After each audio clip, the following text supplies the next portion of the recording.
SLT අලුත් mega line connection වලට 50%ක දීවන. තවත් ඔෆර් ගැන දැනගන්න 12112 අමතන්න.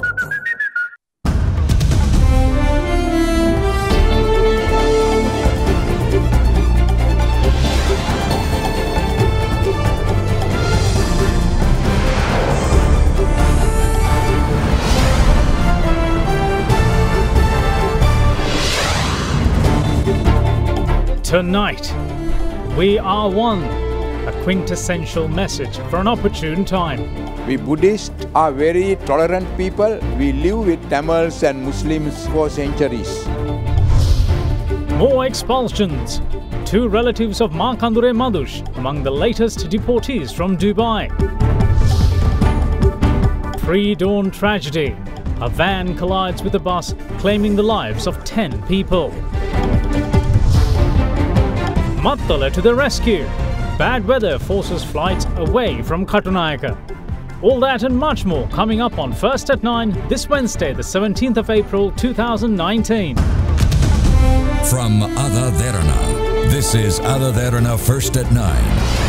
Live from Studio 24 in Colombo.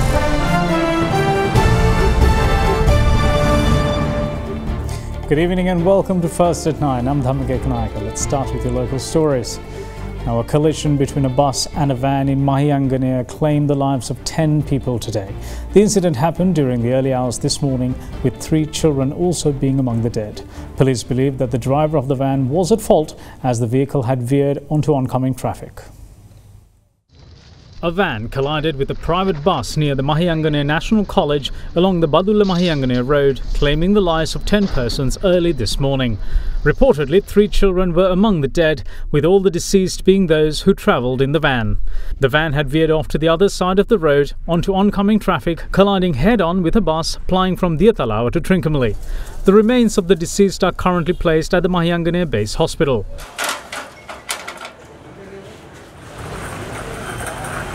According to a spokesperson at the hospital, 2 other passengers who were inside the van at the time of the collision are also in critical condition. Mahianganere Police is conducting further investigations into the incident. Police media spokesperson SP Ruwan Gunasekara meanwhile had this to say about the tragedy. Investigations we conducted so far revealed that the collision was caused by the van driver's carelessness. In fact, we believe that the driver must have fallen asleep at the wheel. We arrested the driver of the private bus for further investigations and he underwent a medical examination. He was produced before the Mahianganere Magistrates Court and he was released on a cash bail of 200,000 rupees since the medical examination proved he was not under influence of liquor. This case will be taken up once again on the 5th of September. When travelling at night, the passengers too have a responsibility to be cautious and keep the driver awake, since it's common for drivers to be sleepy during this time of the day. Drivers too should stop and take measures to reinvigorate themselves to keep from falling asleep. Had the driver done that, 10 lives could have been saved in this instance. The United Kingdom has agreed to introduce a system to Sri Lanka where discarded materials are used for electricity generation as a solution for the possible power crisis that could take place in the future. This was discussed at a meeting held between Minister of Power and Energy Ravi Karunanayake and the British High Commissioner to Sri Lanka James Joris recently. Issuing a media communique, the Ministry of Power and Energy said that the government has decided to heed low-cost, eco-friendly power generation to fulfill the increasing electricity demands. During the meeting, Minister Karunanayake had stated that hydropower generation is the main and the most cost-effective way of generating power in Sri Lanka. He had added that all the potential water resources in the island are currently being used for hydropower generation. The minister had further noted that the government is currently looking for alternative low-cost energy sources such as the one proposed by the UK. Meanwhile, the High Commissioner had commended Sri Lanka for holding an optimal status in electricity supply among countries in the Asian region.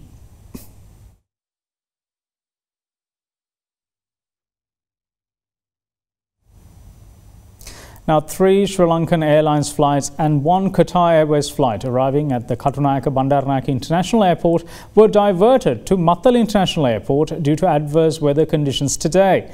It is reported that UL 315, which was arriving from Malaysia, UL 365 arriving from Jakarta, and UL 303 arriving from Singapore, as well as QR 654 belonging to Qatar Airways from Doha, Qatar, were thus diverted.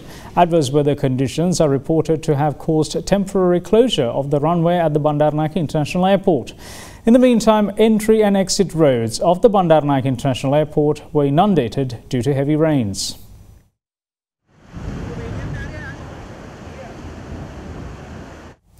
6 more persons who were arrested in Dubai with wanted drug kingpin Markandure Madhush were deported to Sri Lanka this morning. They were detained by the Criminal Investigations Department for questioning upon their arrival. Police said that among them are 2 relatives of Markandure Madhush. One of the suspects, meanwhile, has been handed over to the Colombo Crimes Division. 6 more persons who were arrested with notorious drug kingpin Markandure Madhush in Dubai were deported to Sri Lanka today. After reaching the country by flight UL 226 at around 4:45 this morning, the deportees were arrested by the officials of the Criminal Investigations Department attached to the Katunayake Bandaranaike International Airport and State Intelligence Service. The deported are namely Senivaratna Mawatege Dayan Buddhima Pereira, Mohammed Badurdin Mohammed Riaz, Ranasinghe Suresh Wasantha, Simon Hevage Rupadasa, Mohammed Jabir Mohammed Hebrew and Ranasinghe Nilan Romesh. Simon Hevage Rupadasa is reported to be the younger brother of the father of drug racketeer Markandure Madhush, while Samarasinghe Nilan Romesh is reported to be one of Madhush's cousins. Simon Hevage Rupadasa is also the husband of Madhush's aunt, who filed a petition before the Supreme Court seeking an order preventing Madhush being deported to Sri Lanka. Police media spokesperson SP Ruwan Gunasekara said that the Criminal Investigation Department and the police intelligence officers are questioning the 6 suspects. He also revealed that investigations are underway to ascertain the means of the racketeer's departure from the country and how the journey was financed. In the meantime, Senivaratna Mawatege Dayan Buddhima Pereira was handed over to Colombo Crimes Division, while the other 5 suspects continue to be under interrogation. President Maithripala Sirisena arrived at the temple town of Thirumala in India today for a 2-day visit. The head of state took part in Suprapada ritual and offered prayers to the deity Lord Venkateshwara during the early hours. The temple is dedicated to Lord Sri Venkateshwara, an incarnation of Lord Vishnu.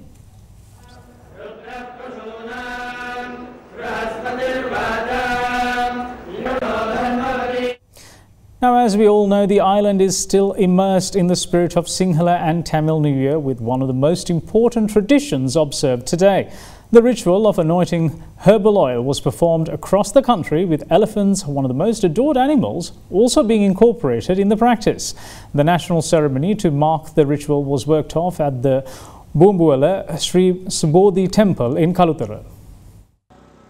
The tradition of oil anointing has always been one of the most important Sinhala and Tamil New Year traditions for hundreds of years. This year, the tradition was observed at the auspicious time of 7:40 in the morning today, and as advised, those who followed the ritual were dressed in green, the favourable colour. The anointment was done with herbal oil, also known as nanu, which is made out of juice extracted from neem leaves, or better known as kohomba. The herbal oil was accordingly anointed with kolon leaves underfoot and kohomba leaves overhead. The national oil anointing ceremony was held under the patronage of Minister of Health Dr. Rajitha Senaratne at the Boombuala Sri Subodhi Temple in Kalutara this morning. The minister was also seen anointing oil on elephants, with pachyderms considered as majestic beings. The most prominent tusker vested with the responsibility of carrying the casket, which enshrines the sacred tooth relic of Lord Buddha, was also anointed with herbal oil this morning. The ritual saw all animals at the elephant stable at the temple of the sacred tooth relic in Kandy being anointed. They were not the only ones to be part of the tradition, as elephants at the orphanage in Pinnavala also received blessings. The ritual was also observed at the Bellangwila temple today under the patronage of its chief incumbent, Venerable Bellangwila Dhammaratana Thera. Opposition leader Mahinda Rajpaksha and former Defence Secretary Gotabaya Rajpaksha were also present for the ceremony. As Sinhalese, Tamils, Muslims, everybody should celebrate this New Year celebration. When we wish, we must wish Happy New Year. not happy Tamil New Year or happy Sinhalese New Year, because we have a very strong Buddhist background. We Buddhists are very tolerant people. We live with Tamils and Muslims for centuries. There are few people who are disturbing the harmony of the country, but majority are all out to go for the harmony. Happy New Year is a wish. Wish never can come true unless we work towards achieving that goal. Our nation should be happy. In order to achieve this goal, we have to work very hard. Our ethical development is going down. We must change this. Ethically, we should have a greater development. On the other hand, we should be able to select good leaders and support them to run this country and help the country to achieve progress or prosperity. Then we will be able to be happy. Meanwhile, responding to questions raised by journalists, opposition leader Mahinda Rajapaksa expressed his views on the upcoming presidential election.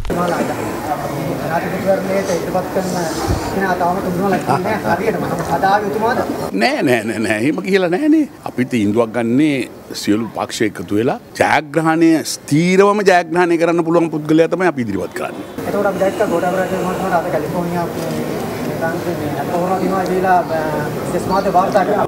තව නඩු පැවරෙයි නඩු වලට මුහුණ දෙන්න. මන්ත්‍රී කෙනෙක් කියලා නෑ ඒවා බලමුකෝ. නඩු පවරන්න පුළුවන් ඕන කෙනෙකුට. ඉතින් මේ ඒකෙම පේනවනේ පැහැදිලිව මොනතරම් බයක් තියෙනවද කියලා. Now on to one of the most contentious issues to have arisen recently. The civil lawsuit against former Defence Secretary Gotabaya Rajapaksa has now been unsealed to the public. AdaDerana sought clarification from the former Defence Secretary on the latest developments, to which he said that attorneys representing him in the United States will appear before court as proxies on behalf of him for further legal proceedings. The New York-based independent non-profit organization, Committee to Protect Journalists, issued a statement claiming that a federal judge in the U.S. District Court for the Central District of California in Los Angeles had unsealed a civil lawsuit against former Defence Secretary Gotabaya Rajapaksa.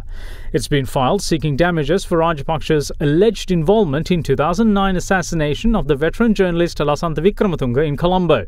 Accordingly, the suit, filed under seal by Ahimsa Wickrematunge, the journalist's daughter, on the 4th of April, says that U.S. District Court for the Central District of California has jurisdiction over plaintiff's claims of extrajudicial killing under United States Code 28, Section 1331, as this section arises under the Torture Victim Protection Act.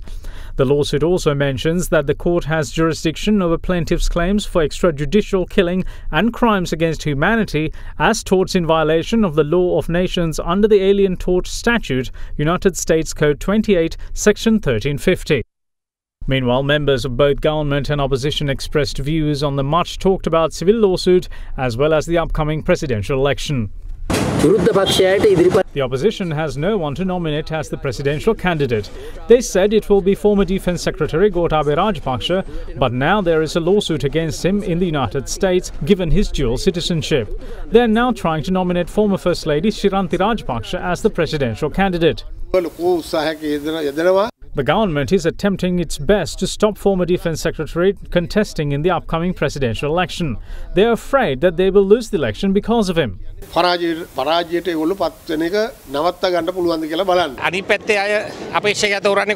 The opposition nominates their candidate by having talks among the family. This is nepotism. But on our end, our working committee and the parliamentary group of MPs decide on a candidate. Our current leader is Prime Minister Ranil Wickremesinghe, and we hope he will contest in the upcoming presidential election. We're going to move in for a short break, but when we come back, we're going to tell you who will be undertaking the bunkering services at the Hambantota port. Stay tuned.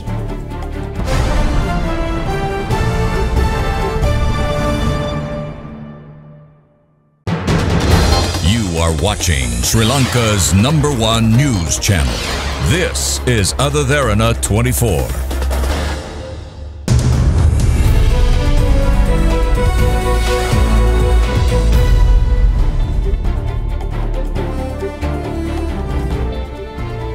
Welcome back. You're watching First at 9. Now, the Asian Development Bank plans to commit an average of $800 million annually in sovereign loans to Sri Lanka during 2018-2022 to boost economic growth. In the bank's member fact sheet, it said that ADB's Country Partnership Strategy 2018-2022 for Sri Lanka focuses on building high-quality infrastructure in transport, energy and urban sectors. The bank's operations also contribute to the Sri Lankan government's key development goals of economic diversification, job creation, income enhancement and rural economic development. According to the ADB, over the past decade, Sri Lanka has made rapid strides towards its development goals, halving its poverty rate to low single digits and improving human development.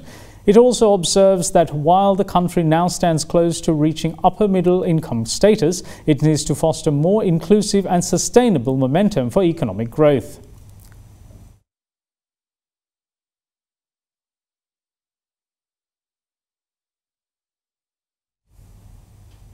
Moving on to other news, HMR International Port Group announces that China's Sinopec won the bid to operate the HMR oil tank terminal and provide bunkering facilities.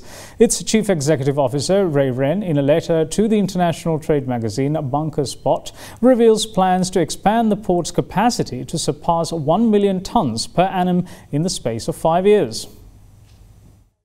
News reports appeared last week that the identity of the company chosen to carry out bunkering operations at the Hambantota port could be announced early this week by its occupants, Hambantota International Port Group. International trade magazine Bunker Spot revealed that 6 global bunker players were understood to have submitted expressions of interest during 2018 on the bunkering project. Accordingly, yesterday they revealed that China's Sinopec won the bid to operate Hambantota oil tank terminal and provide bunkering facilities. Bunker Spot says that the Hambantota International Port, through a letter, informed them that Sinopec will provide grades of marine fuels compliant with the IMO 2020 low sulfur rule, as well as other ancillary facilities to marine liners calling and passing through Hambantota. The Chief Executive Officer of the Hambantota International Port Group, Ray Wren, through the letter said that the partnership with Sinopec underlines the goal of becoming a bunkering hub for the entire region.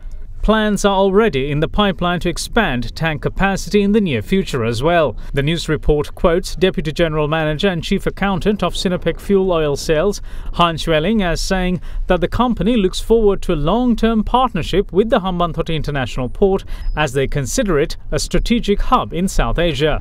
In their letter to HIPG, international trade magazine Bunker Sport indicated that their intention is to expand the bunkering volumes in Hambantota significantly and also introduce more ancillary services. HIPG CEO Ray Wren has also said, quote, "We plan to expand the port's capacity. In fact, we estimate the volume to surpass 1 million tonnes per annum in the space of 5 years, bringing us closer to our goal of establishing Hambantota Port as a bunkering hub in South Asia," unquote. Now, the world's second largest economy has grown somewhat faster than expected in the first 3 months of this year. Official figures show that China's efforts to boost what was a slowing economy is bearing fruit. The latest growth figures are in line with the 6.4% rate posted in the last 3 months of 2018. Official figures show that China's economy grew slightly faster than expected in the 3 months to March. The economy expanded at 6.4% in the first quarter from a year earlier. Beijing has taken steps to boost its slowing economy, including tax cuts, while trying not to inflate debt. The world's second largest economy also faces softer global demand for its products and a trade war with the US. China's rate of growth is closely watched for the potential knock-on effect on the global economy. The latest growth figures were in line with the 6.4% rate posted in the last 3 months of 2018. The result shows a sharp pickup in factory output, with industrial production jumping to 8.5% in March.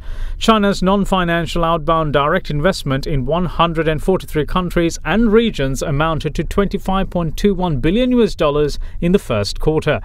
Data shows that non-financial outbound direct investment, which was invested in 2,060 overseas companies, increased by 4.8% year-on-year in yuan terms. China's non-financial ODI in 49 countries participating in the Belt and Road Initiative has risen 4.2% year-on-year to $3.76 billion during the period.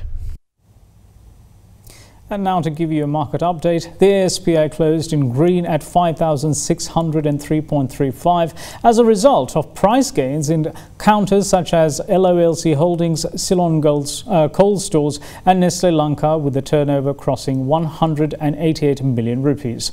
The benchmark stock index fell 0.6% last week, recording its first weekly fall in 3. The index has declined 7.4% so far this year.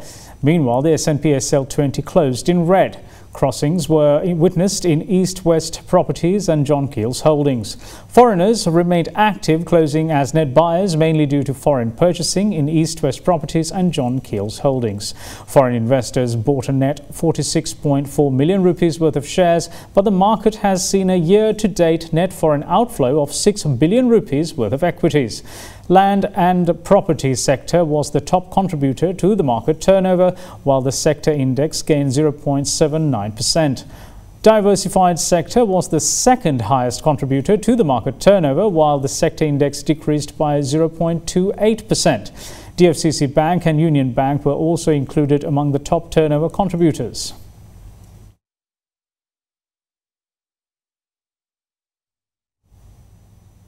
Now to give you a currency update, the Sri Lankan rupee closed slightly firmer today, aided by bank's dollar sale. The currency ended 174 rupees and 55 to 65 cents to the US dollar, higher than yesterday's close of 174 rupees and 60 to 75 cents. The rupee gains 0.26% last week and 4.8% so far this year as exporters converted dollars amid stabilizing investor confidence after the country repaid a $1 billion sovereign bond in mid-January. Let's now take a look at how the Sri Lankan rupee traded against other major currencies around the world.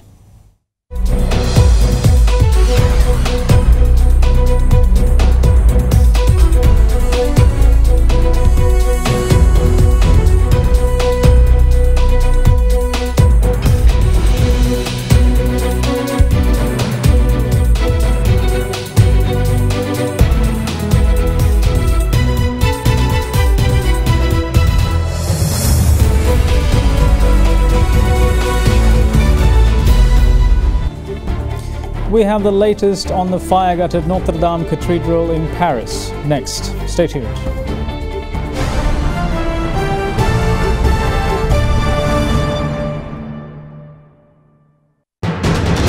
You are watching Sri Lanka's #1 news channel. This is AdaDerana 24.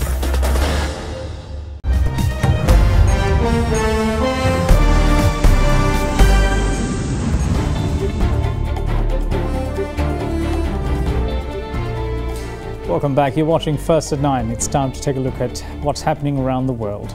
French President Emmanuel Macron says Notre Dame Cathedral will be rebuilt even more beautifully and that he wants the work done within 5 years. A massive fire ravaged the 850-year-old Gothic building on Monday, destroying much of its roof and causing its steeple to collapse. President Emmanuel Macron yesterday pledged that France would rebuild the fire-devastated Notre Dame de Paris Cathedral, saying he hoped the work would be done in 5 years and the French people would pull together to repair the national symbol. Macron devoted a brief prime-time televised address to Monday's catastrophic blaze in the heart of the capital, again postponing planned remarks on his response to months of anti-government protests. He promised to rebuild the cathedral, parts of which date to the 12th century.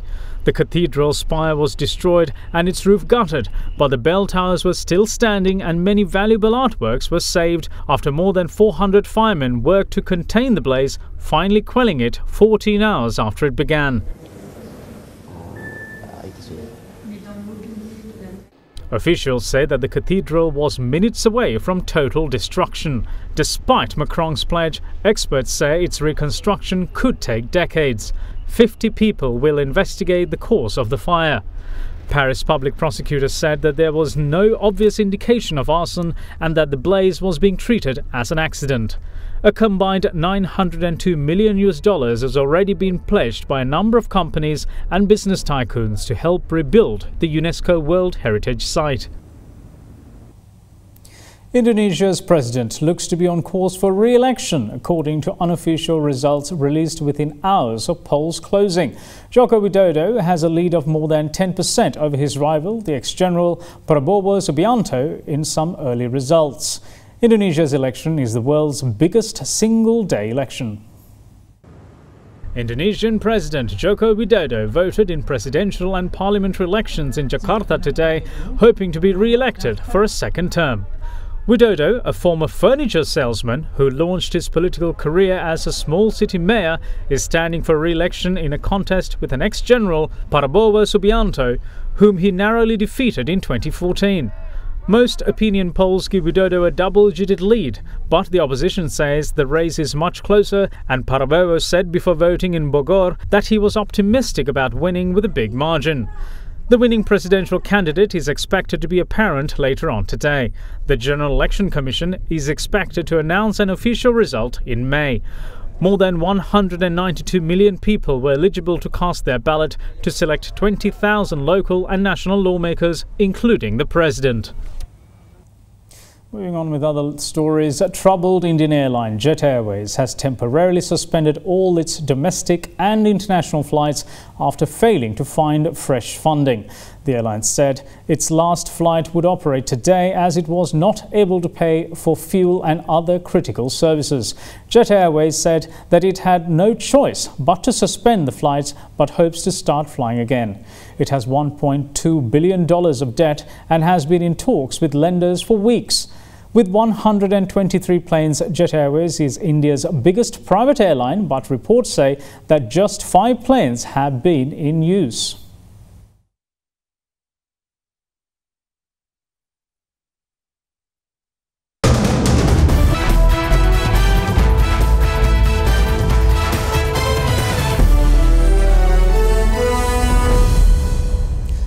Time for sports, and we start with cricket. Opener Dimuth Karunaratne is set to captain the Sri Lankan side in the looming ICC World Cup, which gets underway next month. Sri Lanka Cricket confirmed the captaincy today, with Chief Selector Asantha de Mel saying that the squad will be announced tomorrow.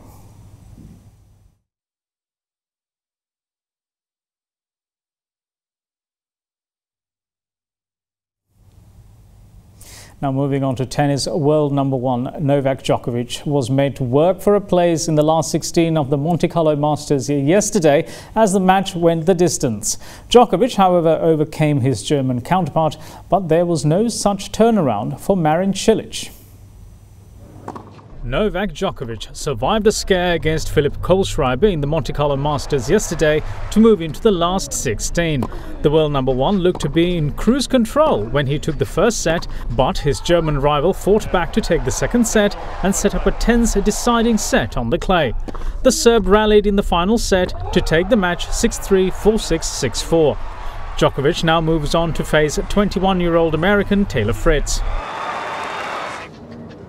Meanwhile, in a repeat of their 5-set encounter at Wimbledon in 2018, Croatian Marin Cilic was beaten by Argentina's Guaido Pea 6-3, 5-7, 6-1. Pea broke 30-year-old Cilic 8 times to improve his impressive recent form on clay.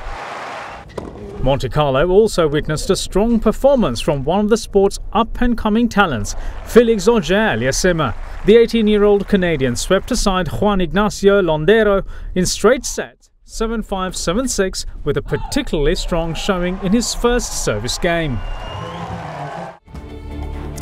And that's it from all of us here at First at 9. Thanks for watching. Bye-bye.